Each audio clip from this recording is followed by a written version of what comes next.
Hi everybody, my name is John and welcome to AuPackmule. Tonight we have a special treat. We're going to do something totally different than we normally do. We're just going to talk about our favorite books with one of my friends from Facebook and also Than we normally Game of do. Thrones. So basically there is a 30-day challenge about different books, characters, and things like that. And it reminded me of Lavina because she always does music broadcasts, 30-day challenges, all different kinds of 30-day items. And that's one of the things that inspired me to do the 30-day Game of Thrones challenge. And I really had a good time doing that. So I invited Lavina to come on with me and discuss our books because I know she's a big book lover. And so, Lavina, would you say hi to everybody? Hi guys, how's everybody today? I'm really excited about this because I love to read. So hopefully you all will tell us some books that you love too. So No kidding. TBR shelf. So I have a kind of a different treat actually before we even get started. I don't know if you know Lavina, but they released a new Game of Thrones book. And it's basically the illustrated version. And I'm going to do a live unboxing. I literally just got this yesterday. And I ordered this from the Jacques Cocteau Theater that George Martin owns in Santa Fe. So it actually came from High Garden Entertainment, which was really cool. And I'm really excited about this because it's supposed to be signed by Martin. And it's just regular box with regular paper and bubble wrap. So that was fun. Is this the 50th edition one with illustration? We'll see. Well, you know, sometimes when you order things, it doesn't always come out like what you expect. Oh my gosh. This is wrapped like Christmas time with plain brown paper.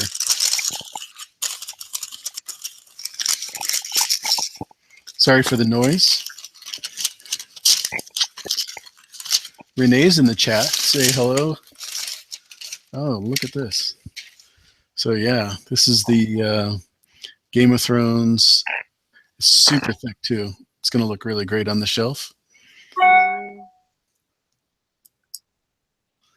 And then it's got a bunch of maps. And let's see if we can find the signature.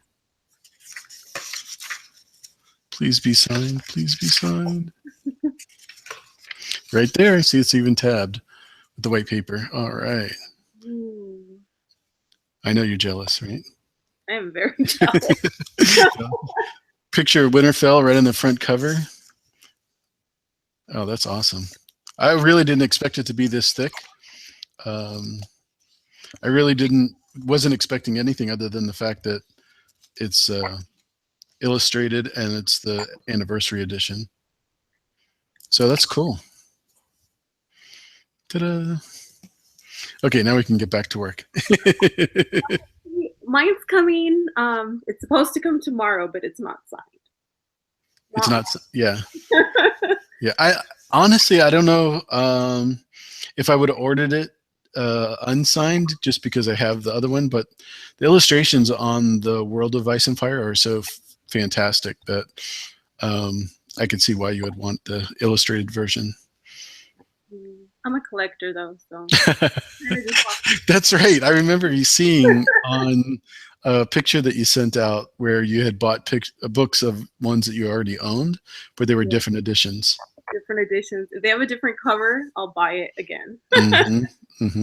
Yeah, I did that with Tolkien. That was a really tough challenge because the more you get into it, the more you realize what you don't have. Oh my God, Tolkien he was the original, like, that made everybody live in a different world. He was just awesome.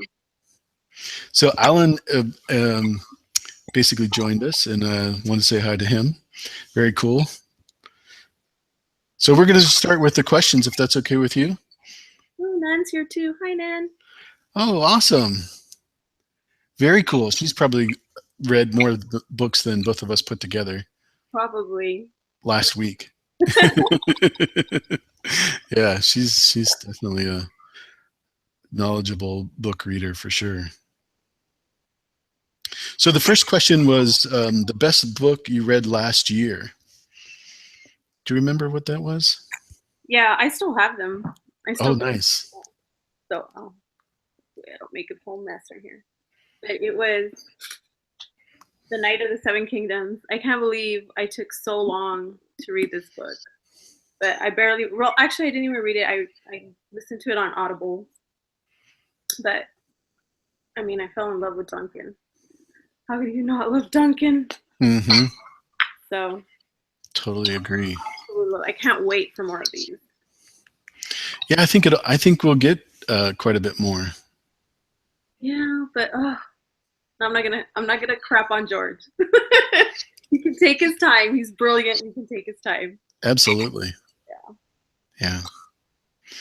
So that's probably one of the one that we can all relate to is the Knight of the Seven Kingdoms, and the fact that it was published in a collection like that. I have that in my office. I don't know if you saw that on Monday, but that's one of the books on my shelf. Yeah. Mine was the NOS 4A2 from Joe Hill. For those of you that don't know, that's Stephen King's son, and that's his pen name that he uses. He does a lot of great stuff, so I think that legacy will be continued quite a bit because his style is a lot like his dad's. Love that. So the next one is a book that you've read 3 times. Speaking of Joe Hill, I have his daddy. I have it. I've read this book more than 3 times. I absolutely love this book. And I kind of went with a horror sci-fi theme because it's October. So, yeah. Yeah, I really like the idea that you've made this a Halloween kind of a theme. Because when we originally started talking about this, it was like a month ago. And I thought for sure it would be all Game of Thrones for both of us. And when we did it, it worked out to be a good balance. Yeah. So mine was the Silmarillion from Christopher Tolkien, who's obviously John Tolkien's son, J.R.R. Tolkien. Yeah, and he did that with another writer from Canada who wanted to write their books as well. But the Silmarillion is one of those books that you have to read at least 3 times, because if you don't, you'll never understand it. So I had to read pages and pages of it probably 10 times before I understood what was he saying and how does it connect to the story. Yeah. I remember reading that one. I think I've only gotten halfway through it. But it's really good, but it is like a difficult read. You got to pay attention. For sure. Yeah. So the next question is, what's your favorite series? Again, I went with the horror, or not, I guess horror. So it's Anne Rice's The Vampire Chronicles. Nice. Not the sparkly vampires, okay? These are like the vampires that kill people. They're not the high school guys. So yeah, this was my obsession in high school. I decided to go with that. Yeah, that's a good series. I really liked Anne Rice, and she's from Seattle, so it's kind of a neat connection. She used to write for the Seattle Times, and went on to do crime stories, because in Seattle we have a lot of serial killers. Don't ask me why, but we do. So she's written her, and I'm sure that's how she got her interest into the darkness. Plus the fact that in the wintertime it gets dark about 4:30, 5 o'clock. So it's really dark late. I'm telling you, I need to move to Washington. I thought she was from New Orleans. Or she moved there when she was older, maybe? I don't know the connection with New Orleans, so you have to forgive me. Yeah, because her books are all set in New Orleans, and I know she lived there with her husband before he died. I don't know if she's still there, but yeah. Did he die of a blood issue? No, I think it was cancer. Poor guy. I don't remember. I'm sorry. I didn't mean to make fun of people dying. That's not nice. So mine was the series of the Lord of the Rings. I think of all the book series I've ever read, that's the one that I could go to and read Two Towers any day, and it would just be perfect for me. So definitely. So your favorite book from your favorite series? Obviously, it's one of those. It would be the second one, The Vampire Lestat. That's my favorite. Lestat is one of my favorite male characters, and they just destroyed that book in the movie form. But I really, really enjoyed that book. Not a Tom Cruise fan, huh? No, well, actually, that one was Interview with a Vampire, which is the first book of the series, and he actually did a great job. I think he did a great job portraying Lestat, but they mixed the Vampire Lestat and Queen of the Damned in that one movie, Queen of the Damned. They mixed the two books, and it was just, I didn't hate the movie. It was just not the book at all. Yeah. Brad Pitt helped a little bit on that one too, huh? Oh, I'm not a Brad Pitt fan. But he did a good job with the vampire. Well, he played Louis, or the actor, yeah. Yeah, he's a big whiner, so it works. That's awesome. Mine was The Two Towers. I think I mentioned that before. If I could go read a book, The Two Towers would be just awesome. I'm a big fan of Rohan and the writers, the Eolingas, just about any of the guys that start with their name EO. they're all cool. So Theoden and all Theodred and yeah, Eowyn, Eomir, all of them. So yeah, I love those guys, and just the connection they have with the animals is a lot like the warging from Game of Thrones. So that's pretty cool too. Hey, Justin Hicks just joined us from the chat. So hi, Justin. Thanks for joining us.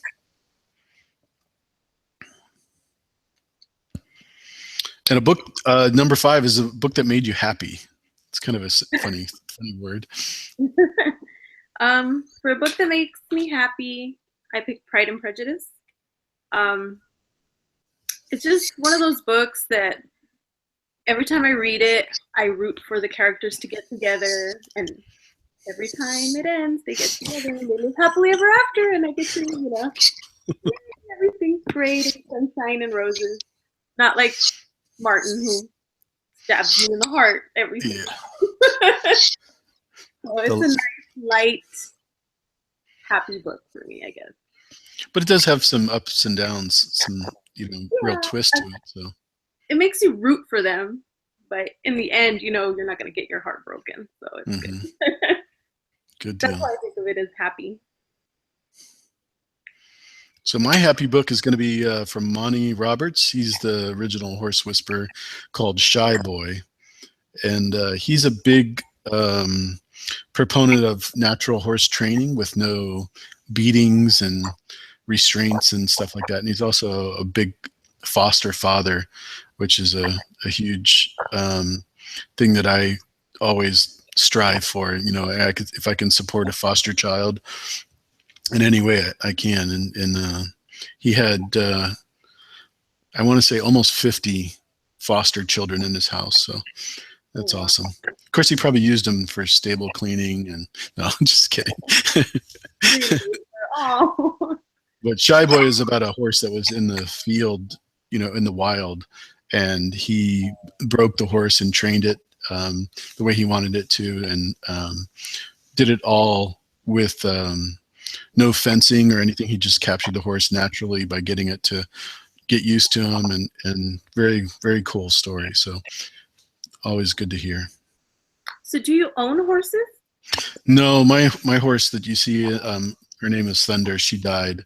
So yeah, I haven't had a horse in quite a while, since my daughter started college, actually. So I don't know if I will again.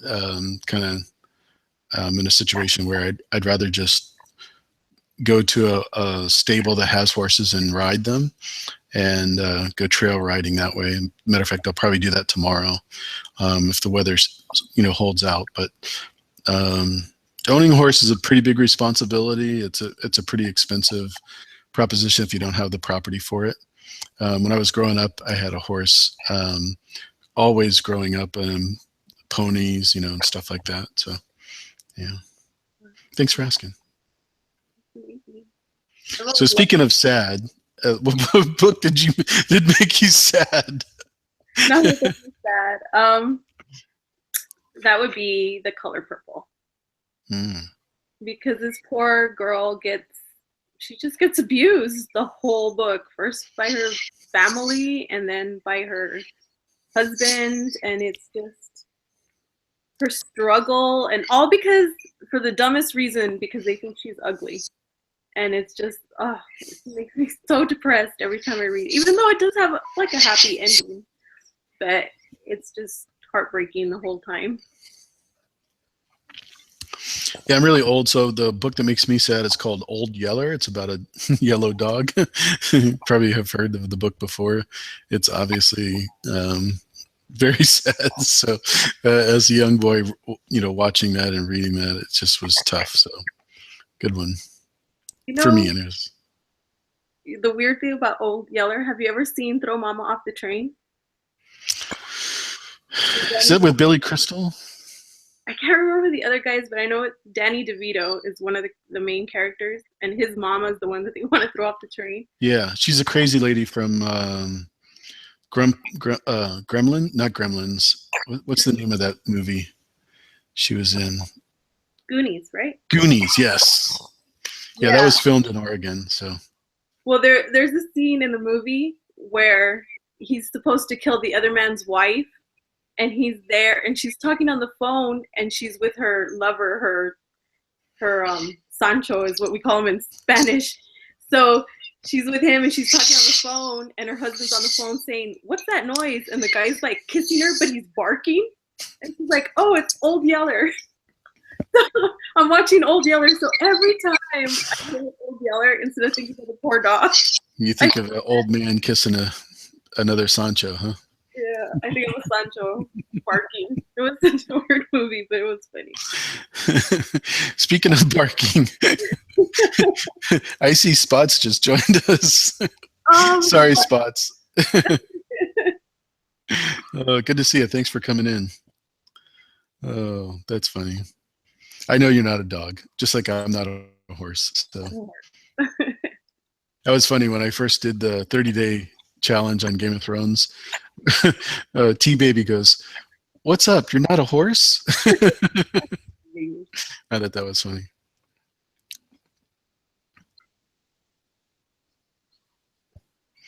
So we're on number 7, a book that makes you laugh.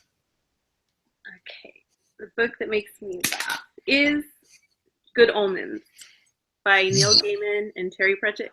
If you guys have not read this book, you need to read this book. Like, I shove this book down everybody's throat because it is hilarious. I mean, you have to, I guess if you're touchy about religion, it might not, you might not like it, but it's hilarious. It's about the apocalypse and the Antichrist, and it is just the funniest book I've ever read.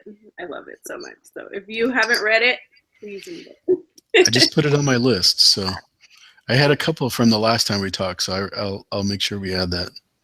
Yeah, that is one of my favorite books. I can always go back and read that book. So mine was a book that makes you laugh called Food, A Love Story by Jim Gaffigan. And it's all about overeating and the food industry and that sort of thing. So definitely a light-hearted, fun book. Definitely makes you laugh. Food is always fun. And I think we already touched on this one. This is number 8, the most overrated book. Yeah. Great guy. And you know what? I read something the other day talking about how Gatsby is like a big influence for Littlefinger. Oh no. And I was like, oh my god, I love Littlefinger, and I cannot stand Gatsby. So I don't know. I like George's version better. But this book, I don't get it. Like, I wish if somebody in the chat could explain why this is a good book to me, I would really appreciate it because I don't get it. I hate it. And that's going to be Lavina at hotmail.com. Please send her a description on why you think The Great Gatsby is a good book. A book report. I would like a book report, double spaced. No, no, I honestly don't get it. Yeah, mine is Twilight. We talked about this a little bit before. It's not that sparkly vampire movie. I live in the Seattle area, and this book was based out of northwestern Washington, and everybody was reading all of this girl's. I can't remember her name anymore. I don't remember either. Anyways, so everybody was reading New Moon and Twilight and all that. So I just, who cares? Vegetarian vampires didn't do it for you? Yeah, what's up with that? Why isn't that a good one? You can't love that. A book you would have thought you hated but you liked. Okay. If you guys follow me like on Instagram or Facebook, you know that I get book subscription boxes. So every month I get a book that I didn't pick, somebody else picked for me, and it's always a surprise. Well, one of the surprises was Lilac Girls. And I didn't think I was going to like it because it takes place during, what was it, World War II, it's the Nazis, and part of it takes place in a concentration camp. And I just hate, I just hate reading that stuff. It stresses the hell out of me, and I usually avoid it. So this is a book I never would have picked myself, but I really, really enjoyed it. It was hard to get through at points, but I really enjoyed it. So Timo just joined us, so hi. Thank you for coming. She's in the chat. I do like Anne Frank, Justin. I do like Anne Frank.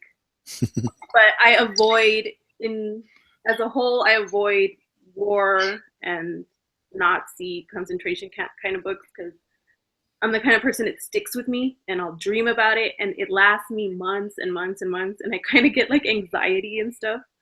So I try to avoid those types of books. I'm not saying they're not good. It's just not my cup of tea. Yeah, I could see why. Every time we talk about the oppression of any kind, whether it's domestic violence issues or whatever, that's got to be the worst situation you could be in, and just totally wiped out just because of your family's belief and what your heritage is. So yeah, I can understand the why. And in that one, what was really interesting about that book is that it gives you, it's from the point of view of three women.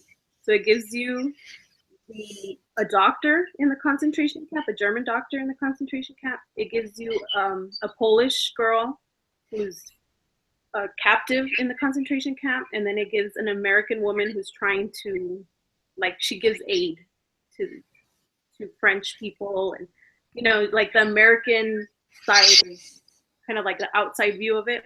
It was really good. It was very good. And I actually developed sympathy for the German doctor, which I never thought was going to happen.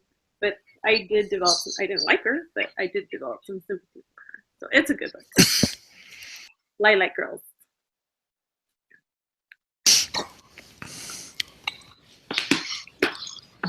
Wow, a book that you thought you had hated but you liked. Mine was actually The Fellowship of the Ring. Because I was forced to read The Hobbit when I was young, I didn't really care for it. I didn't connect with the characters as much as my classmates. So I kind of felt like I wouldn't like this either. And so I was kind of apprehensive. But I have a really good friend, Roger, from my church that is probably the biggest Tolkien fan I've ever met. And he encouraged me and gave me one of his copies and walked me through it. And ever since then, I've just loved everything about Tolkien. Like I said, I've read Silmarillion a bunch of times, and now I can go through Lord of the Rings anytime, no problem. You didn't know it was going to be the beginning of a love affair? Yeah, it's if you saw my collection, you'd see why I said that, because it's crazy how you think you wouldn't like something and then you do. What happens there? So yeah, I liked it a lot. And a book that reminds you, this is number 10, a book that reminds you of home. Okay. For that one, I picked Bless Me Ultima. And to me, home is family and it's my culture. It's not necessarily a place. So I'm Mexican American, if you can't tell. And this book has a lot of, like, I can relate a lot to it. The dynamic of the family, the beliefs, and the kind of the magical beliefs that we have. And it's really beautifully written book. He, Rodolfo Anaya, he really knows how to paint a picture. And even though it's a little boy, I really related to the little boy. So it's, to me, it's home.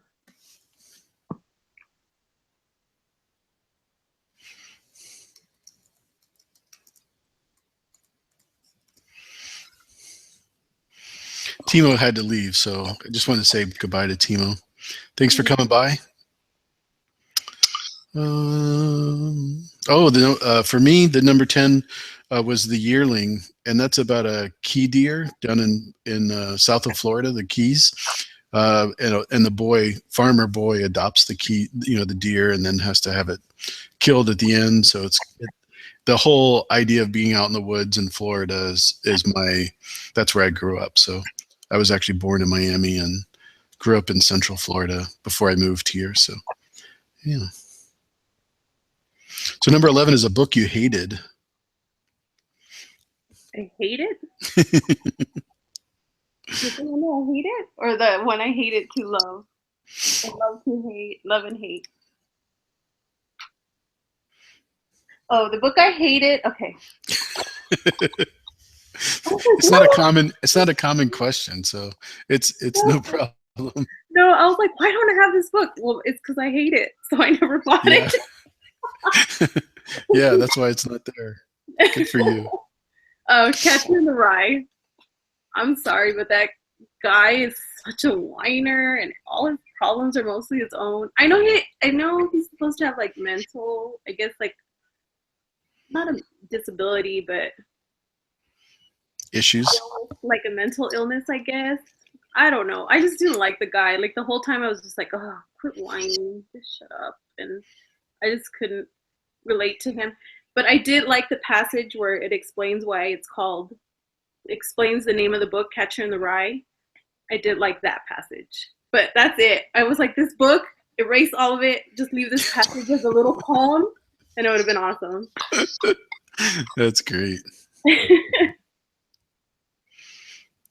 So mine was actually a book that a lot of people liked also, but I didn't like it. It was Robert Jordan's The Wheel of Time, the very first book, called The Eye of the World.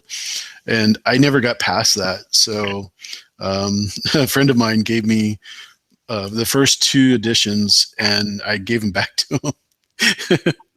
So, yeah. Hey, T-Baby's here. Yeah. T-Baby, get your computer fixed, because you're next. Thanks for coming by. Yeah, I appreciate it. Why didn't you like it, though? I was expecting another Lord of the Rings kind of science fiction, and it really did a lot of time travel without really telling you. So it's not, it catches you off guard, and it doesn't really warn you. So it wasn't, and the story itself was very long. I had heard that there was 7 books at the time, and when I saw the size of the books, I was thinking, I don't want to read an encyclopedia. I just want to read a book, and it's so long and complicated. It makes George Martin stuff look like, National Geographic magazine compared to those books. So, yeah, I'm not. I like to read, but I don't like to live in it. And you'd literally have to live in that book, for me, anyways, as far as the way I read. So a book you loved and hated at the same time. That's the one I was like, is that what he's talking about? I had a brain fart. It's The Martian Chronicles by Ray Bradbury, and I don't hate it. I don't hate it at all, but kind of hate it. I love it. I love it with all my heart. It just disturbs me, and it makes me I don't know. Like, after I read Ray Bradbury, sometimes I hate human beings, and I think we suck. That's how he leaves me feeling like, oh, suck. We're always gonna screw it up, and then, but it's so good that I love it. So yeah. I can understand that's an easy one to figure out, because humans are so demented that sometimes if we follow the wrong one, like I think we're going to be doing pretty soon, you might go the totally wrong way, and yeah, bad things happen. So mine was a book that is actually one of my favorite processes, but after I can only say that after I went through it. It's called The 5 Love Languages by Gary Smalley. And if you ever struggle with relationships, whether it be with your children or your spouse or etc., it's one of the best books, because it talks about a person wants to be loved the way they love other people, and they respond to that. So the 5 languages was acts of service, physical gifts, quality time. I forget the rest because I don't really care. No, I'm just kidding. But if a person, like if you tend to give people gifts all the time, that's what you want to receive as a love language. So if someone's not responding to you in a loving way, it's just because you don't speak the same language. So it's a really good book. I highly recommend it for everybody to read, but it's a struggle to go through because you have to have a lot of patience to figure that process out. So acts of service, quality time, gifts, physical touch. That was another one. I think everybody can, well, not everybody responds to that. So night, T. T's leaving. Bye. Thanks for coming by. Thanks, Lav. I didn't see that. See, obviously, quality time is not her love language. No, I'm just kidding. Zena loves him because he got that one. So, what's your favorite writer?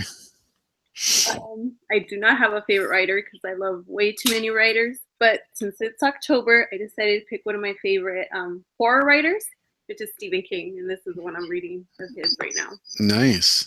What's it called? The Bazaar of Bad Dreams. I don't know if anybody has seen the YouTube video with George R.R. Martin interviewing Stephen King, but if you haven't, I would definitely recommend that you search it down. It's a classic where George is like almost shut down by his awe of Stephen King and his answers. This is a great interview too. So it's a lot of fun. I need to watch that one. Yeah, you really do. It's really good. Mine was Tolkien. I know that's a big shock. So sorry. Okay, so a book turned movie that was totally desecrated, Desecrated. destroyed. I love this book. It's The Haunting of Hill House by Shirley Jackson. If you want to read a scary story for Halloween, it's really short and easy, but it's really, really good. They've adapted this book, I don't even know how many times, at least like 3 or 4 times, and each one has absolutely sucked so bad. Like, do not judge this book by those movies. They're terrible. But this is really good. It's very subtle.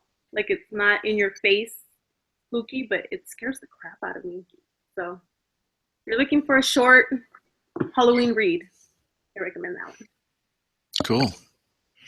Mine's going to be It from Stephen King.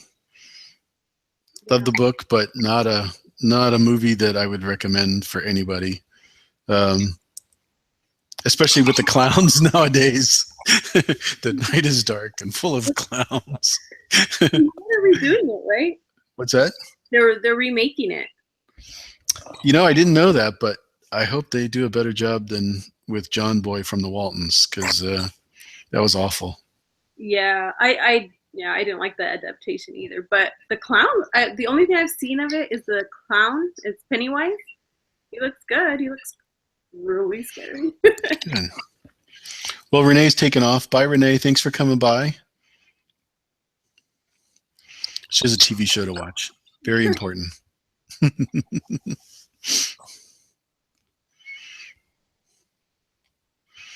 Favorite male character?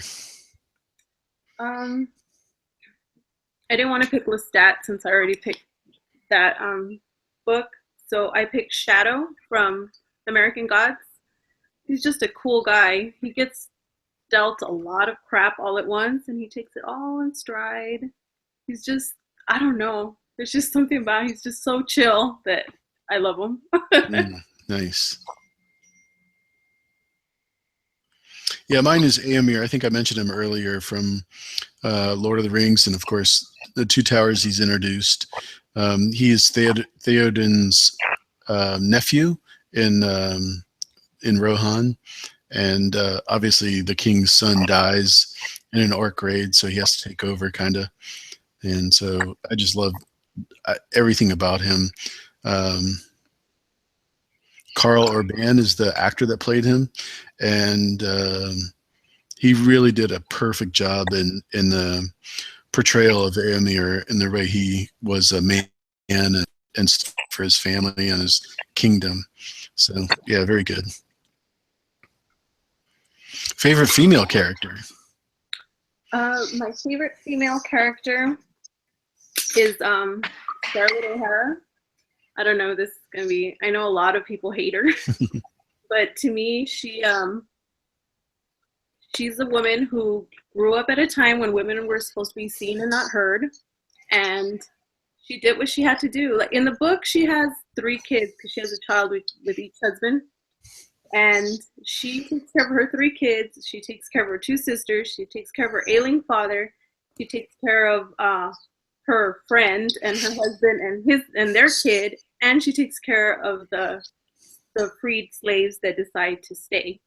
She takes care of all of them. All that is on her shoulders, and she's like 18, maybe 19. So she doesn't make popular decisions, but she gets it done. And I kind of wish, or I hope, if I'm ever in a situation like that, I can step it up like Scarlett O'Hara. Very cool. You gotta marry somebody you don't like. Hey, if it feeds your babies, do what you gotta do. Well, back then anyway. Now we have more choice. Thank goodness, right? Thank God, yes. So my favorite is actually Ruth from the Bible. Ruth is a person that her husband dies in a war, a battle, and she ends up deciding to stay with her mother-in-law because her husband had died in the same battle.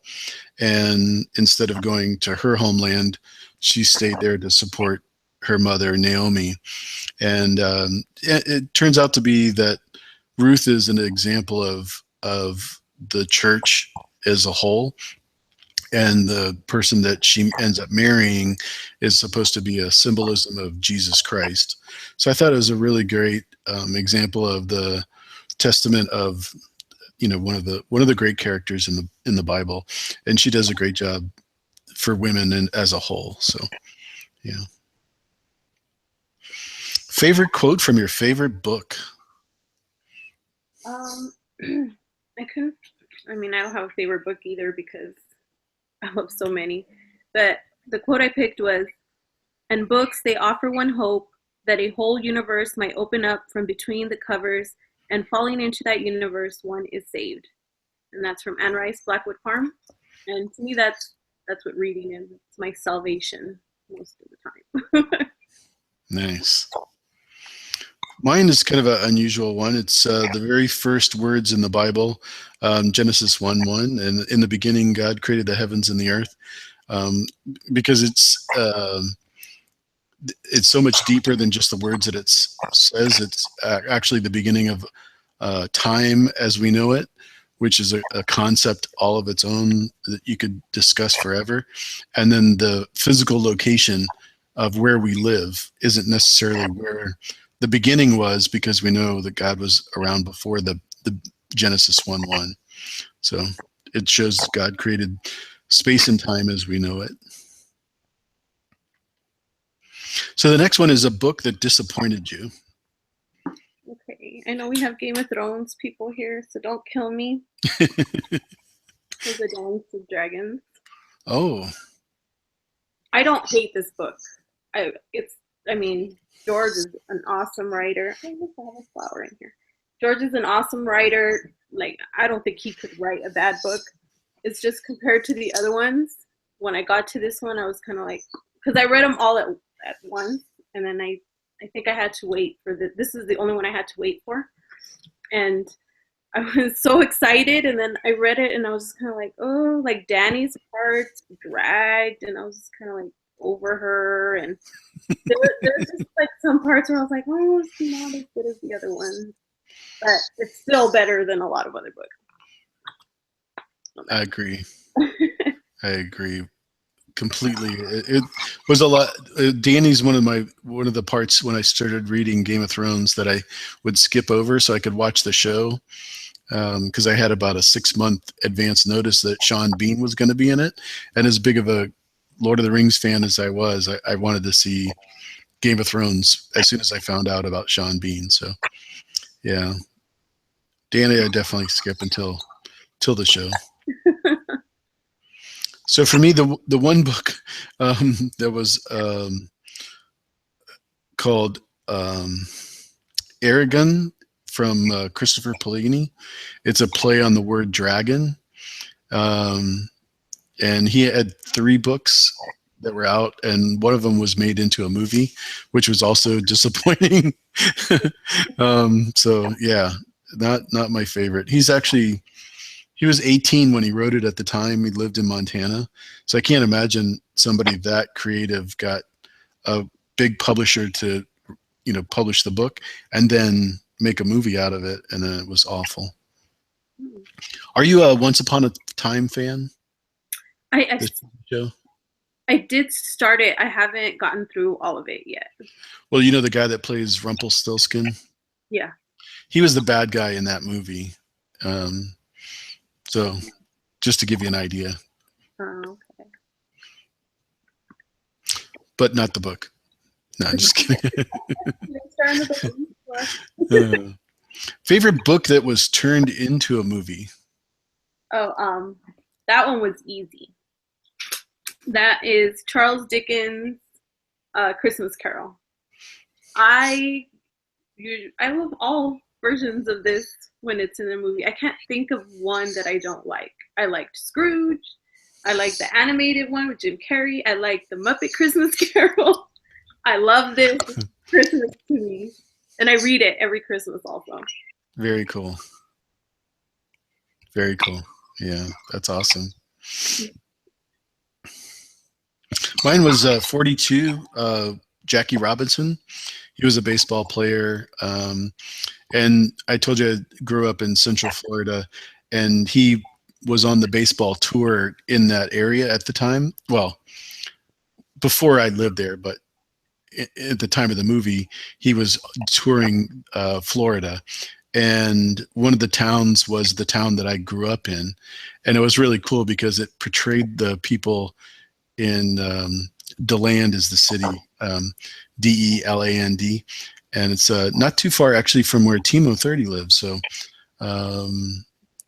anyways, it portrayed the people that lived there as total backwards, bigoted. I mean, the worst people ever.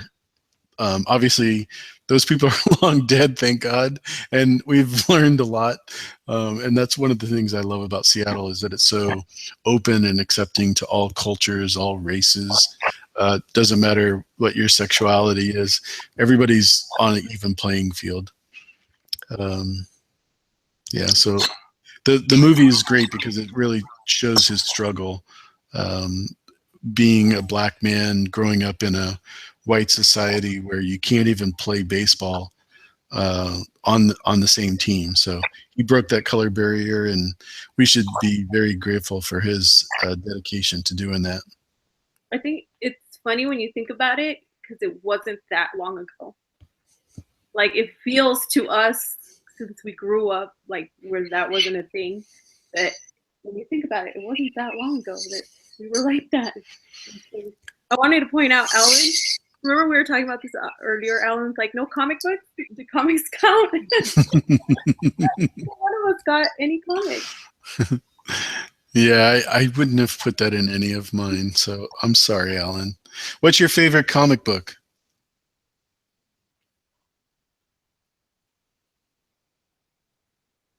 $50, yeah, Justin. It was only like 50 years ago.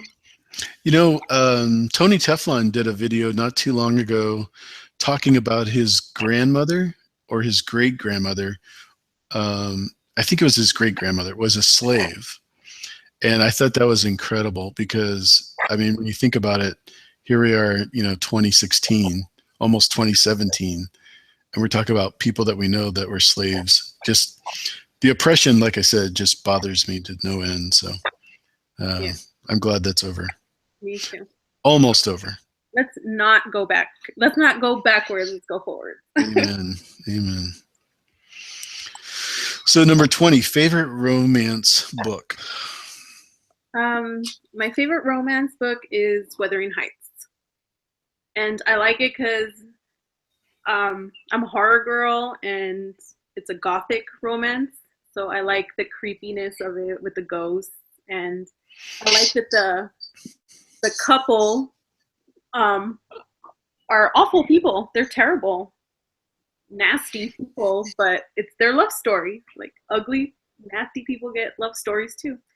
So I like that part of it. And I also read something recently where they were talking about that maybe they're not ghosts, they're vampires. And I thought that was cool. Added bonus. Yeah, a little bonus, little sprinkles on the cupcake. Yeah. Very cool. So mine was called Masters of Sex, and it's a really weird thing to say that about a romantic book, but I'm not a big romantic reader. And this was actually supposed to be a clinical how-to, touch this, put that there, that kind of thing. And it turned out to where the doctor that was supposed to be this straight-laced, almost English profile kind of character, he's a real person, obviously, but I think his name was Johnson, which is an appropriate name for that kind of a book.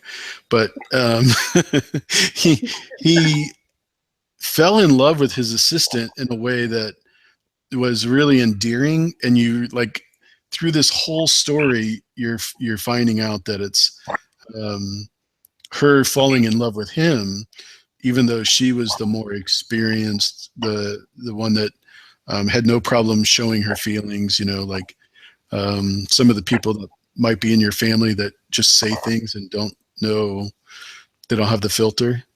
Yeah. I have an Italian family, and we have people in our family that they don't have any filter whatsoever. That's some kind of the way she was. And he was more of the English proper kind of a person. So it was a good book. Oh, I'm gonna read that one. First book you remember reading? The first book I remember reading, I don't think it was the first book I read, but was A Picture of Dorian Gray, and I read it in high school, I think. That's a great book. Yeah, high school or middle school, I don't remember, but that's a good book. Yeah. Yeah.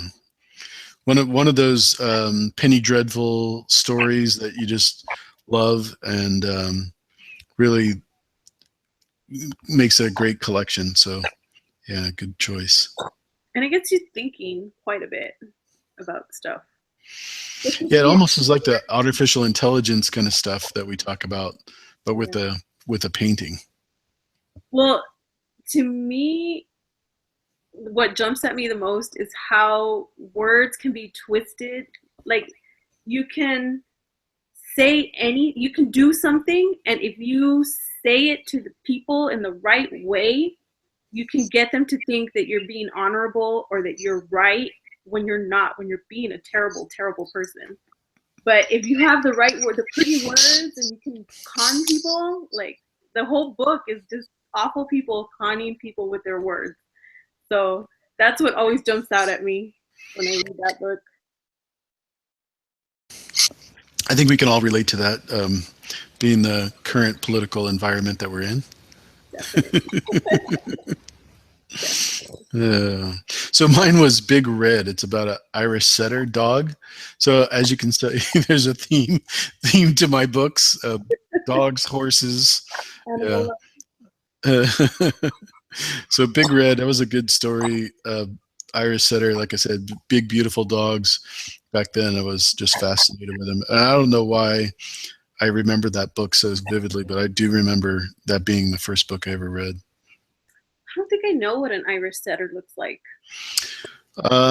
It's obviously a red-haired dog, long hair, and they comb it so it's straight, and it's a pointer, so it's actually a setter, but it points, so you'll see the long tail with the long hair draping off the tail. And then it's not very popular, but it has like a Cocker Spaniel head where the ear hair is long. But it almost the size of a regular pointer, but the hair is very long. So basically think about Sansa with the 4 legs. Oh, they're redheads? Red, all red, yeah. That's why the book was called Big Red, yeah. Oh, yeah, duh. Okay. Gonna put those two together. It's like I have a dog in my head, but when you said redhead, like, that's not the right dog. I'm gonna have to look it up. So we're into 22, which is a book that makes you cry. Okay. This is a really old book, and I read it in high school. No, maybe middle school. I don't remember. But it's Go Ask Alice, and it's about a girl who is going through a drug addiction, and it is just so sad. It is, yeah, it's a sad book. It doesn't make me cry. I'm gangster and I don't cry. No, I'm just playing.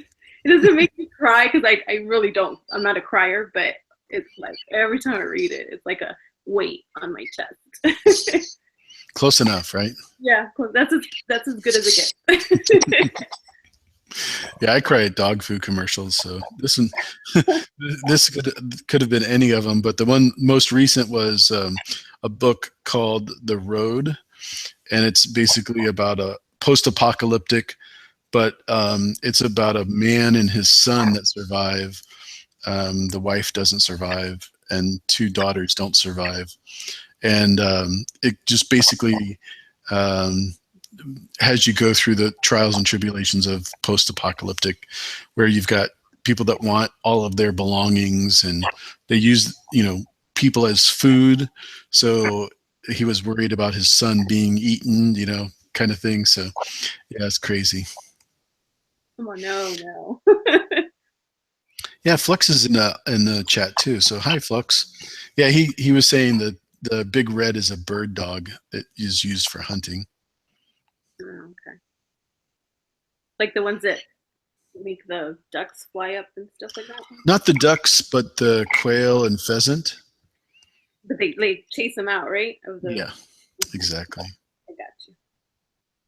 I'm not outdoorsy, if you guys can't tell. Yeah, I heard you don't like the sun. No, it doesn't. That's why you like vampire books. Yeah, I'm more of a night person. Oh. So the next one is a book that you wanted to read but you haven't. Okay. So my friends have been trying to get me to read this book. I can't even remember. Ultimate Hitchhiker's Guide to the Galaxy. Look, still in the wrapping. They've been trying to get me to read this since high school, and I just have never gotten around to it. Not that I don't want to read it, something else always comes up. I heard it's really funny and witty, but Yeah, I haven't read that one either.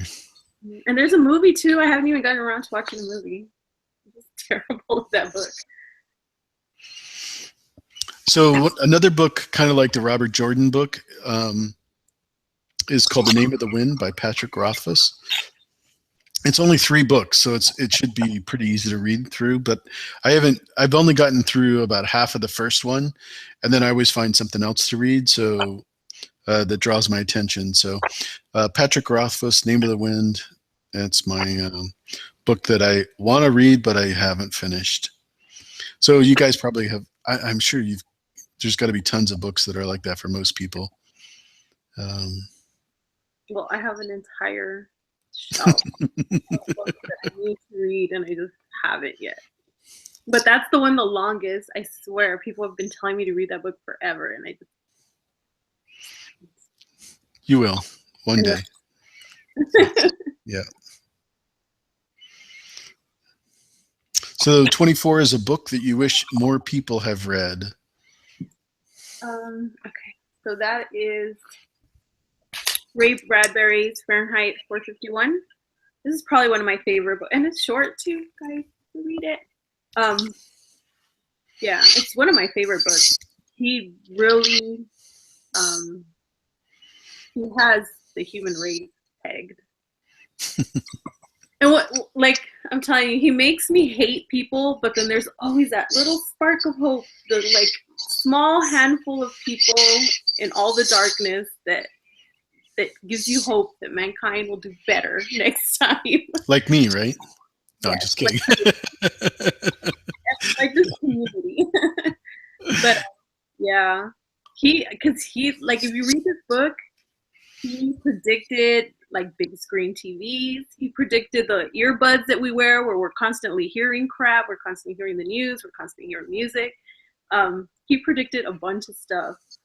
And there was something that happened recently. Did you hear about those bombings in New York? The disgruntled it was a disgruntled business owner, and he was angry that he was getting bad Yelp reviews, so he put bombs.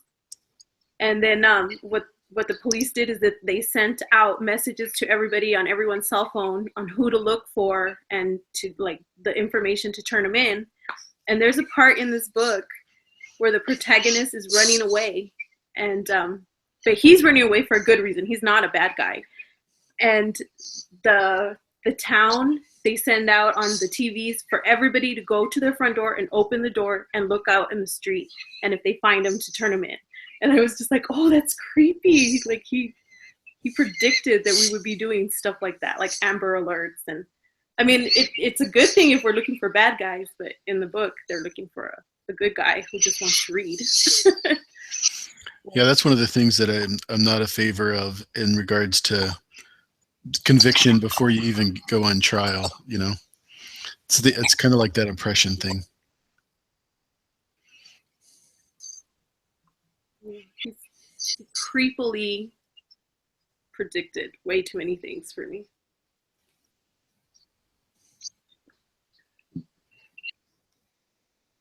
So a book that you wish more people have read for me would be the Book of Job.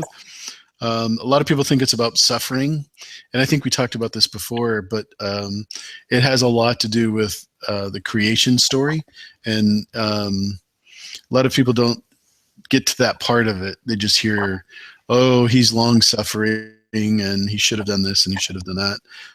But yeah, if you read the Book of Job, you'll be very pleasantly surprised. So a character that you can relate to the most. That is definitely Brienne from Game of Thrones. I almost said the Hound, but I think the Hound, his family life is more tragic. I think I'm more Brienne. So yeah, definitely Brienne. The things she went through, and also the way she handles it. Although I think she's better, she's nicer than I am. Even though she kills people, but I mean, she's in a different world. I think she's more. She's nicer, but she kills people. She kills people, but she's nicer.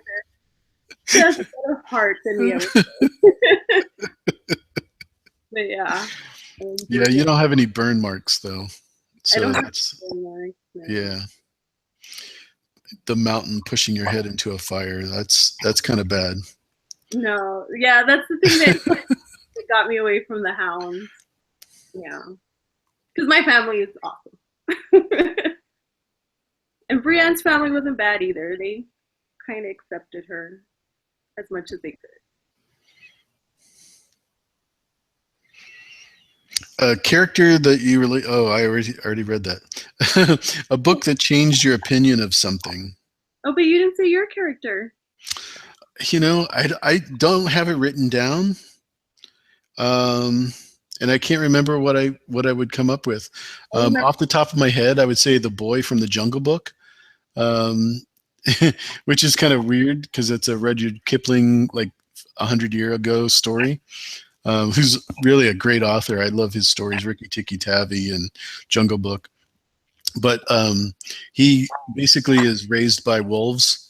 And where I grew up, there was 400 acres behind me. So we had 10 acres that we grew up on, and then 400 acres behind us. It was nothing but woods. And I would spend almost all my time as a boy just trekking through the woods of any kind. So not that they raised me or anything, but I really could feel like I was, I could definitely be part of that story.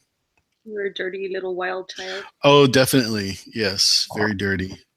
Very dirty. Last time you said Sam. I'm sorry? Last time you said Sam. Yeah, Sam's, I'm not that smart. I'm realizing Sam is way smarter than I am. But I think Samwise Gamgee would be closer than Sam. Samwise Gamgee, yeah, someone that has nobody expected him to do anything great other than be a gardener. But yeah, very loyal. Yeah, he saved the world though. Carrying Frodo on his back. Yes, exactly. Oh, so a book that changed your opinion of something. I picked the Da Vinci Code just because it made me think about Jesus Christ in a totally different light. I mean, it's a fiction. It's fiction, so it's not like, but it just made me think of things that I hadn't thought of before. Like, why couldn't Jesus be married? Like, would it matter? So, yeah, that's I don't know that it changed my mind about anything, but it did make me think of stuff I never thought of. How about the Vatican? Oh, the Vatican was cool. I just like. But it didn't change your mind about that thinking? No, because like I'm Catholic, but I don't think I'm religious. I like Catholicism because I like rituals and like I like that kind of stuff. So to me, none of that bothered me. I don't know how nefarious they really are in the Vatican, but I'm sure they're catty. I don't know if they're as evil as they make them out in the book, but I would kill somebody to get into the Vatican Library. I don't know if that's a good thing, but I would. Yeah, we talked about that on Monday with the Macers talking about the Vatican versus the Citadel, and it really made me think a lot about the Vatican a lot, especially after LT's comment on Friday night when they did the Hypes Watch. So that was a great connection between what we were talking about on Monday and their video. Just really like the fact that the similarities are there, but there's a lot, obviously a lot more into the Vatican than the Citadel with religion. But as far as the knowledge and stuff, I think they keep that close to the vest, as they say. Yeah. I mean, yeah, when LT was talking about it, I was like, yes.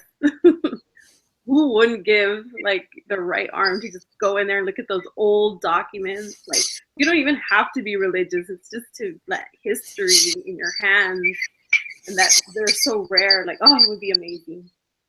I feel like Sam walking into the Citadel, just thinking about it.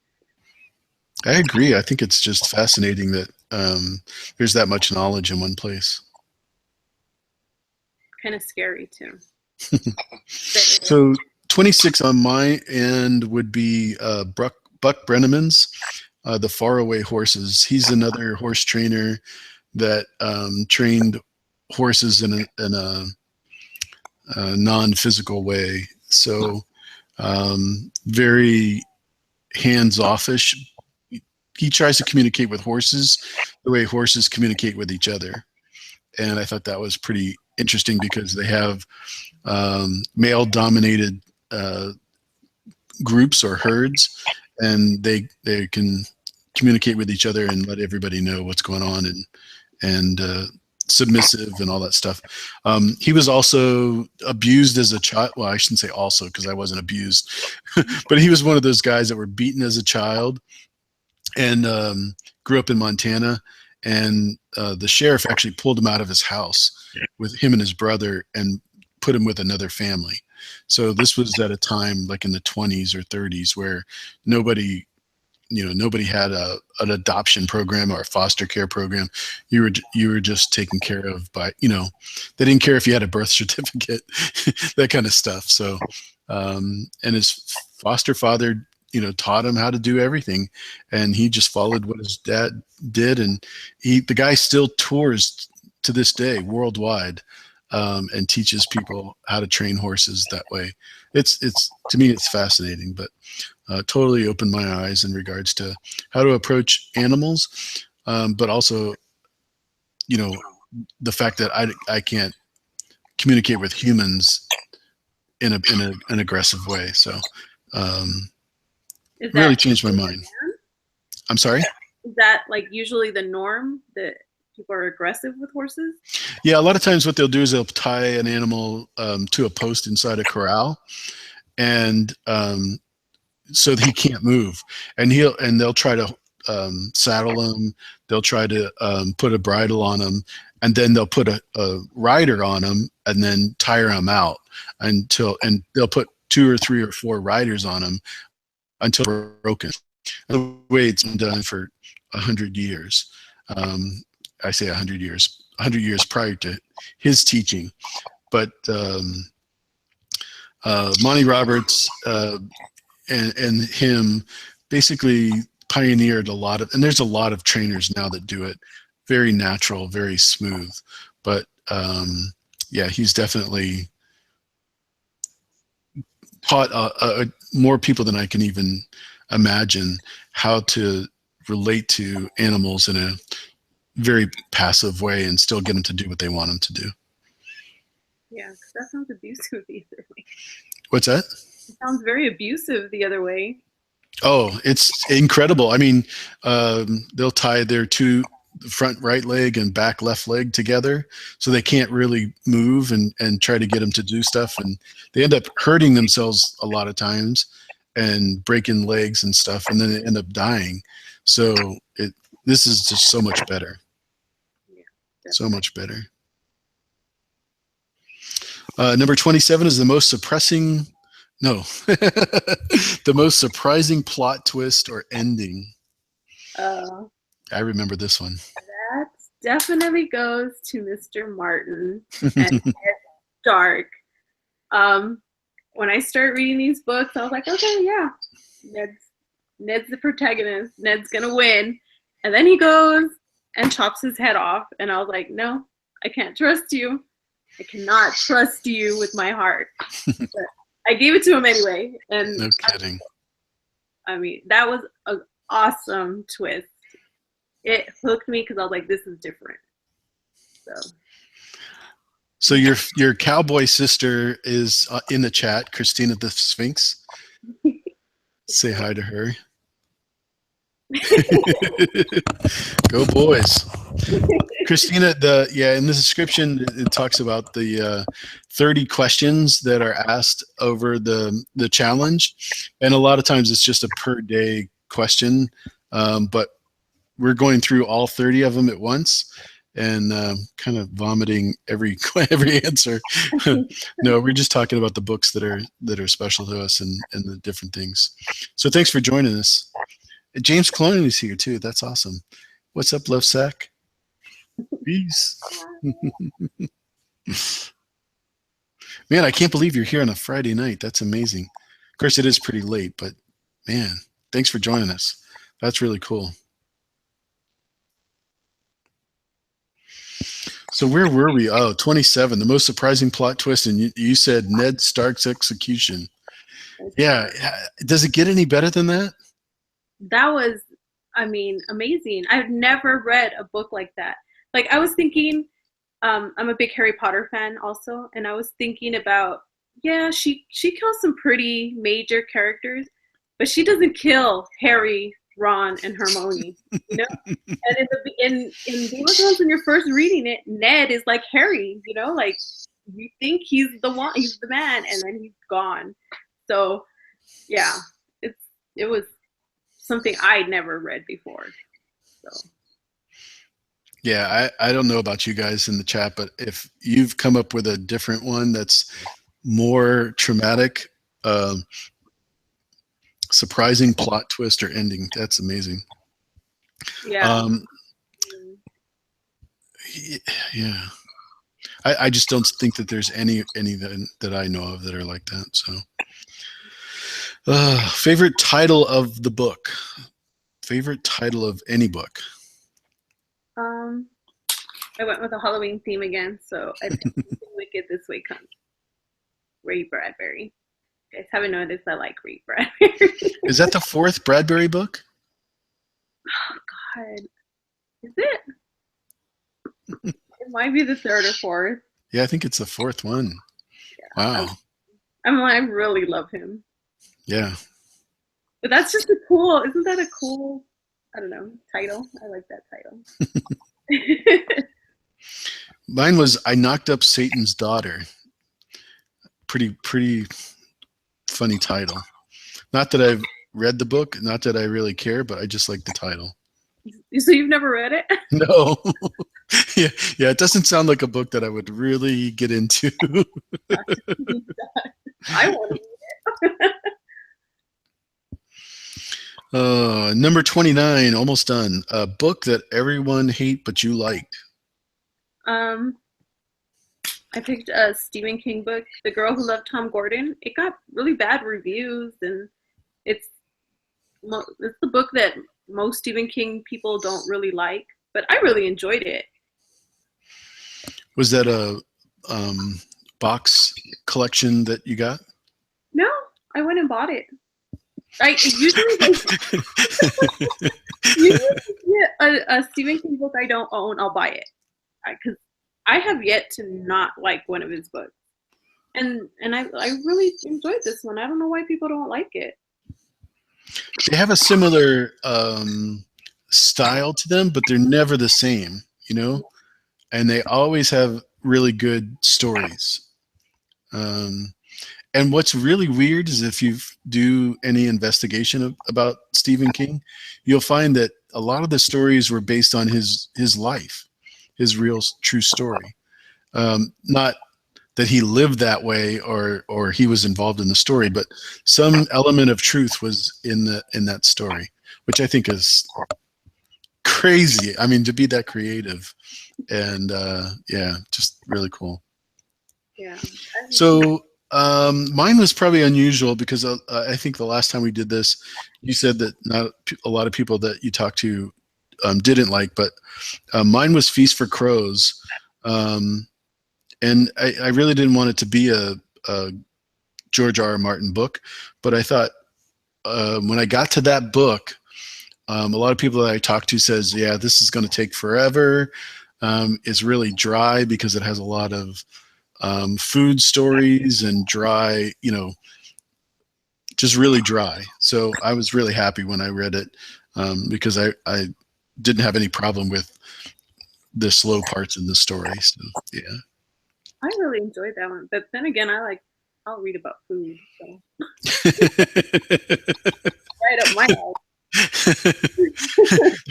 If they would have had more food in the Dance of Dragons, you probably would have liked that, right? Yeah, if it was less Danny diarrhea and more food, I would be happy. That's a great description. Yeah, read about Danny diarrhea. Yeah, I could have done without it.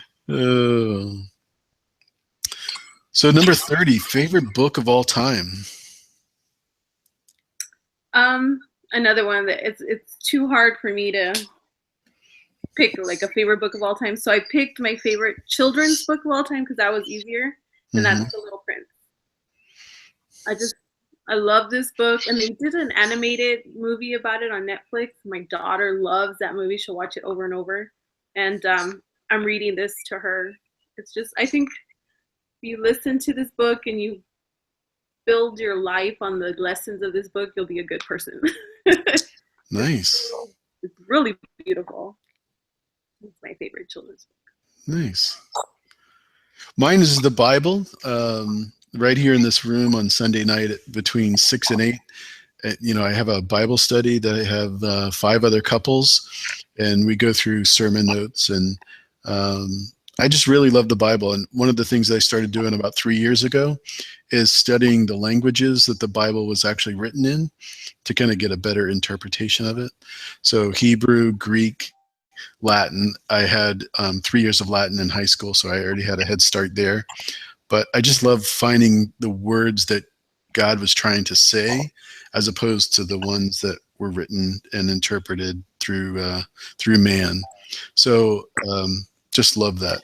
Love all the different books within the Bible too, because there's a lot of them that are long and snorry. But I'll use that word. But yeah, definitely the Bible is my favorite. As a matter of fact, on the bottom over here, I probably have eight Bibles that I use on a regular basis, different versions. So a lot of fun. Like Christina says, go Team Jesus, right? That's what she just said.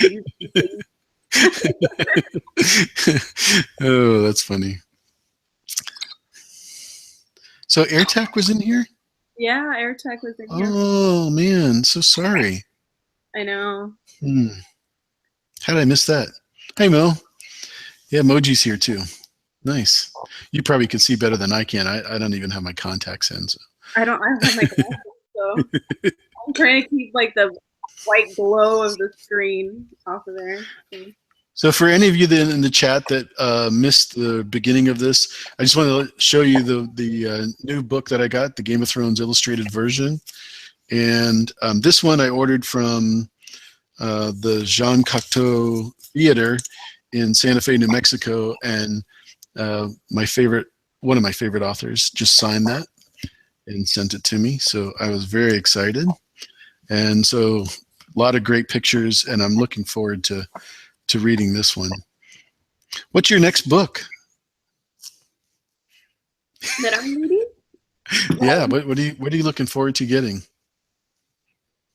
Well, right now I'm telling you, I have 2 stuffed shelves of books that I need to read because I keep buying them. I have a problem. I keep buying them before I clear out my shelf. So right now I'm reading this one, and then I'm reading Young Witches and Warlocks. Because it's Halloween time and I like horror. So yeah, that's what I'm reading right now. But if I'm honest, I'm reading a lot of fan fiction from Game of Thrones. Don't judge me. Please don't judge me. I can't help it. But No, yeah. that's almost like canon, right? No, it's terrible. It's like these horrible Sansa and Sandor, Sansa and Peter. They're really, I mean, I love them, but You just like the Peter parts, right? yeah, I read Definitely. all the Peter stories. Anything Littlefinger. Anything little. Nice. Well, that was fun. Thanks, Christina. Christina's not judging me. Oh, you mean about the Littlefinger? No, she's not about the fan fiction. It's Oh, I started with The Walking Dead. I don't know how I started with The Walking Dead, and then it just snowballed, and right now I'm obsessed in a Game of Thrones fan fiction. Snowball. nice. Well, if anybody in the chat wants to join me tomorrow, we're going to have Johnny the Irish Wildling and Iris Black on this channel for the Westworld episode 3 called The Stray, and Lav's seen it. So what'd you think of that? I really liked it. Yeah, I even got my husband watching it, and he was saying he's just like, I wish we had found out about this when the season was done. And I was like, why? And he's all, because he's like Jonesy for the next one. And he's all like, now I have to wait. And I was like, yeah, it would be a good one to binge because there's so much information. You gotta wait for it. Yeah, I think this is a show like Game of Thrones where I like that it's only once a week, because if I had to binge it, I would be missing so much by the end that I would have to watch it all over again anyway. I've probably seen every episode 10 times because I'm weird like that. But yeah, so I hope you guys join me on tomorrow. I think it's what time is it? 9 a.m. Pacific time, noon Eastern. Yeah, that's what it is. I had to go by memory because I forgot. I keep remembering Johnny's in Ireland, and it takes, I think it's like 9 hours ahead. So I had to plan for them. What's that? Iris? Iris is in Rome. Yeah. Oh, Rome. Okay. Yeah. Yeah. No. Yeah, she did the artwork for that too. So that was cool. Yeah, she's very talented. And I was gonna say, you guys watching your guys' stream, I think helped me when I watched the show, because I watched you guys talk about it first, and then I watched the show, and it helped me pick up on stuff that I probably would have missed. So that's awesome. That's awesome. You guys did a really great stream. The three of you are really good together. Good. Well, thank you. I appreciate that. I really enjoyed the show, and I wanted to make sure that it wasn't missed by the Game of Thrones fans, because a lot of people do YouTube videos on other shows that are competing, if you will, with Game of Thrones, and they're really not that good. Whereas this one's just been fantastic, out of the park. So looking forward to tomorrow. Should be a good one. And Johnny always makes it entertaining, you know. It's like what comes out of his mouth sometimes. So it's great. It's great. Hey, how's it going? Thanks for coming. All right. Well, guys, thanks very much for coming. I appreciate it. Lav did a great job, and I love her knowledge of books, and I love her passion for the books. So I'm looking forward to doing more episodes with you, and hopefully we get to talk more Game of Thrones soon too. Yeah, that was fun. Yeah, for sure. All right. Good night, everybody. I hope you had a great night, and thanks for joining us. And hopefully we'll see you tomorrow. Bye, everybody.